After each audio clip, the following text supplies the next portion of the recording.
Random Q&A. Random questions.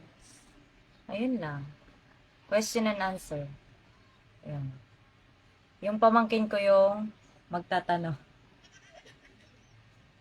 Dapat dito sa malapit. Hi guys! Wala pang ating mag-viewer. Mag-intro ka muna, dati intro ka. So guys, abangan yung aking, ano ba? Live Ano? mamayang gabi ulit. Sure na yung pag-Gcash. Nag-withdraw na kasi siya guys. Ayan. So, we prepare 20 questions para kay Tita. Okay. Pakita ka naman. Mas maganda siya guys. Okay. Mukha lang ako naligo. So ako hindi mo ka naligo. Oo. Naligo lang talaga sa pawis. Ay, ganon.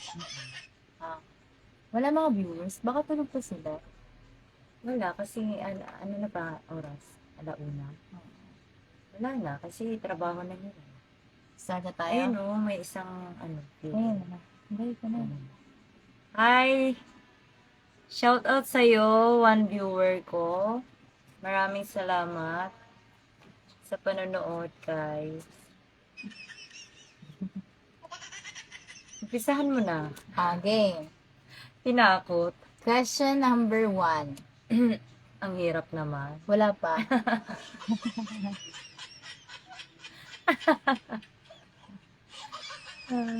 Hi guys! Thank you sa 2 viewers! Palakpak na nga kayo!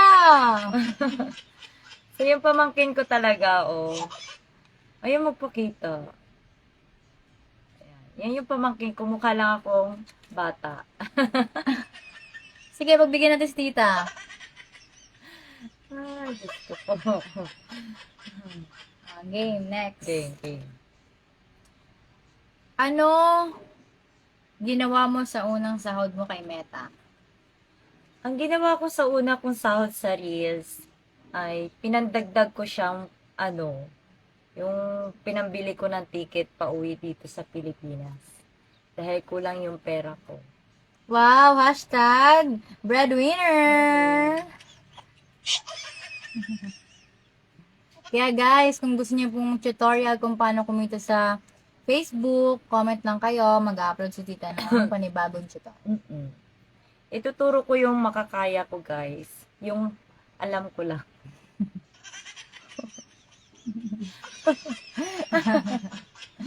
Diba? Ang galing ko. Next, 10 years from now, ano ang takbo ng buhay mo? Siguro mayaman na ako nun. Nice! Sa hirap guys. Oo. 3. What if pala rin kang maging sikat as a vlogger? Ano ang una mong gagawin? So, ang una kong gagawin, syempre, tutulungan ko yung mga mabababang vlogger. At saka, Diba? At saka, kung sakaling yumaman man ako dito sa pagbablog ko at sumikat ako, syempre, dadalhin ko po kayo lahat hindi naman pala lahat. Kayabangan yun, guys. Syempre, iaangat ko yung mga, yung mga kapatid ko muna. Tapos, yung nanay, tatay ko. Bago yung sarili ko, guys. Diba? Bibili niya daw guys yung buong Pilipinas. Oo. Ako yung magpapatupad ng divorce, guys.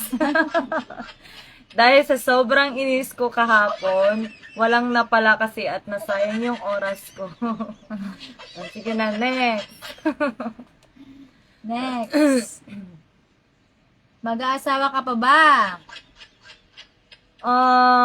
Titingnan ko kung may deserve naman na lalaki, bakit hindi, di ba? Number 5. Ilang taon ka na daw?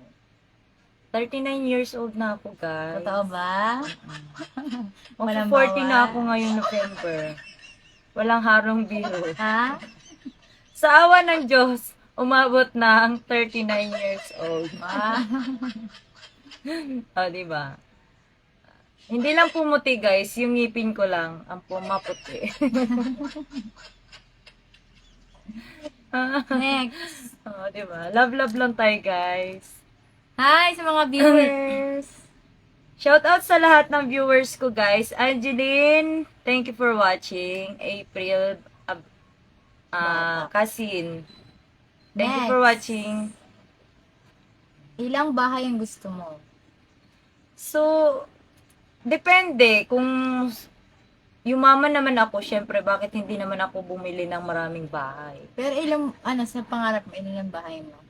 Gusto ko, isa lang, yung bahay kubo. Tapos, Guys, bahay kubo pero pinatayo. Second oo, floor. gusto ko kasi yung simpleng buhay lang. Tapos, gusto ko mag-travel na lang kung sakaling wala naman akong anak. Ah, Diba?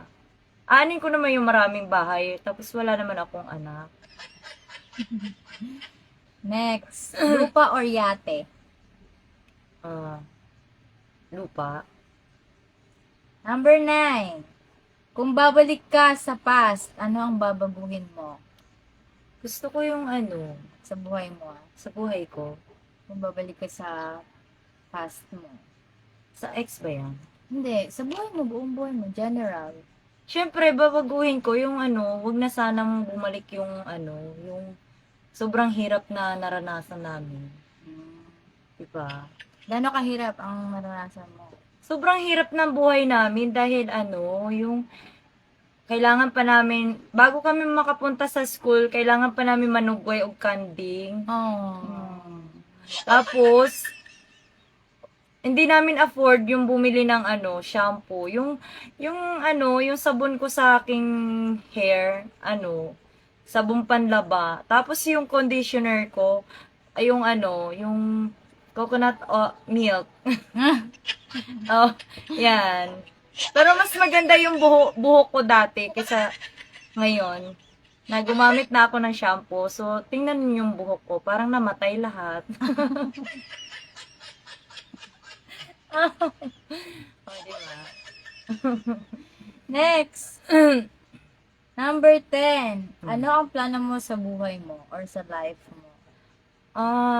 Sa totoo lang, guys, mukha lang akong walang plano sa buhay, pero marami talaga akong plano. Siyempre, unahin ko talaga yung kapatid ko, bago yung sarili ko, at saka sorry guys, yung ibang tao. Nagpakatotoo lang ako, guys. Kapatid first, bago. Siyempre, yung nanay tatay ko, kasali na rin. Diba? Next, number 11. Anong course mo nung bata ka pa? Gusto mong course? Siyempre, nung kasi ako, nung nag-high school ako, ang pangarap ko talaga, maging, engineering. Ano Or lawyer. Ano nangyari, guys? Kaso, abogado kasi talaga yung aking first na choice. Kaso, naging abogasya na. Dahil hindi afford, guys. Mas inuna ko yung magtrabaho kaysa para matulungan ko yung nanay tatay ko. Siyempre, hindi ko kayang tingnan yung tatay ko naman nagtatrabaho sa mainit na tapos ulan, kahit ulan, hindi pwedeng tumigil yung tatay ko. Next. Ilang boys ang napaibig mo? Grabe na nga rin. Ay, Napaibig ko, siyempre yung ex ko, tsaka yung ilan lahat? 3. Tatlo. Para I Pero, love you. Wala namang forever. Oh. Panandalian. Pero yung kasi hindi kami nakita ng personal. Hindi siya pumunta, puro pangako. Pero napako. Umabot na siya ng 62 years old. Ano yan? Umabot na siya ng 62 years old, guys. So, habang tumatagal, hindi na ako nagiging proud kasi ang tanda na ng mukha niya. Mas matanda pa siya sa lolo ko, promise. So, paano akong, siyempre, pag ini-imagine ko kapag kasama ko yon, siyempre, may doubt sa sarili ko ba na, ay, nahihiya ako sa ganito, ganyan. Ayoko ng ganung buhay. Ayoko siyang paasahin. Oo, kasi pangit yun. Next, ito na. Sabi nila, Thank you so much, Sai Marisa Kamingaw, for watching my live. number 13. Ilang anak ang gusto mo? Nung ikinasal talaga ako, gusto ko 4 yung anak ko. Bakit 2 apat? boys, 2 girls. Gusto ko yung basketball player yung magiging anak ko, yung 2 lalaki. Tapos, yung babae, gusto ko sana singer. Sample Kasi daw. yun ang dream ko talaga, kasi hindi ko tinupad. Hindi ko tinupad. Hindi niya tinupad. Oh, yan nga. Kasi tamad na ako nung nagtrabaho ako. Gusto ko trabaho lang ng trabaho. Wala na yung... Pangit kasi yung nag-focus ka sa maraming bagay, guys. Hindi ka makakonsentrate. Isa lang dapat. Pag may goal ako, doon lang ako nakafocus. Mukha lang akong walang goal, pero marami akong goals sa buhay. Diba? Next. Kailan ka mag-aasawa ulit?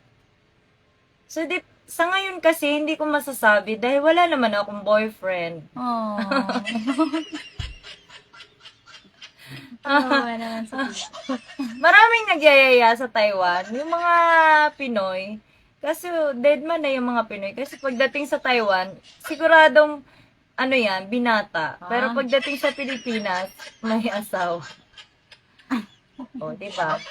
Iwas-iwas tayo, guys, na makasakit tayo ng damdamin. Okay. Next, go down to number 15. Okay. Kung dumating ang araw na yayaman ka, may babaguhin ka ba sa katawan mo? Yung babaguhin ko siguro yung pagpabanat lang ng mukha. Kasi laglag yung mukha ko eh. Banat lang. The rest naman kontento na ako. Diba? Banat lang sa may bandang mata.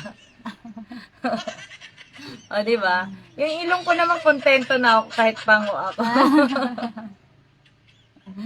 Siguro yung kulay ko rin, ipapalight ko. Gusto niya daw maging kulay puti. Morena pa rin, syempre. Konting light lang, kasi ngayon, para kasi akong negra. Hindi, oo. Malapit na akong maging kakulay yung Nigerian. No. Guys, ang okay diba? talaga ang tita namin. Diba? Next. 16. Shoes or heels? Shoes.